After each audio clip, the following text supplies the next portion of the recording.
Ben Bradlee was the commander-in-chief of the newsroom.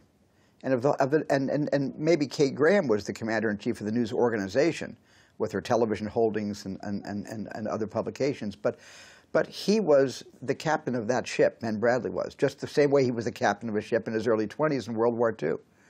And he ran it like a kind of a benevolent military operation, because Ben Bradlee was a tough guy, but he also had a sweet spot in his heart, and he liked people. And as impatient as he sometimes could be, he had infinite patience, which kept everybody a family.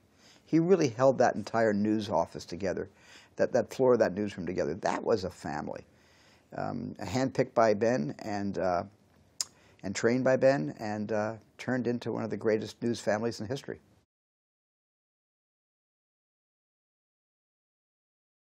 What Liz had written, the premise and the idea and the critical study and the beautiful personal portrait of Katharine Graham that Liz rendered in her draft was enough to get me to say, you know, I might be crazy, but I think I'm going to make a movie right now, and it's going to be called The Post.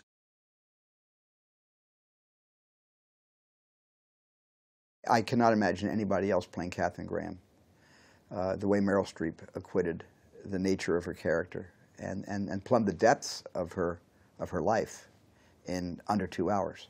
I don't know how Meryl did it, and I'm the director. I was there every day. I was there for every shot, but I was absolutely agog at the truth Meryl was telling, playing Katharine. I was just every day, and I had to stop myself from doing nothing but complimenting her. I had to just hold back and do the work with her, because it was an extraordinary transformation.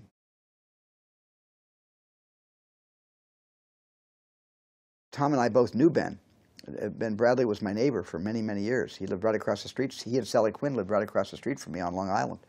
And we saw each other every summer. So I knew Ben, and Tom knew Ben as well. And I thought that Tom brought the essence of Ben to life in his portrayal of Ben Bradlee.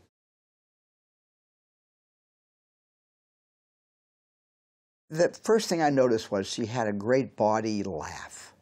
She would throw her head back and just roar with laughter if something struck her funny. And I just loved the fact that she was uncensored that way.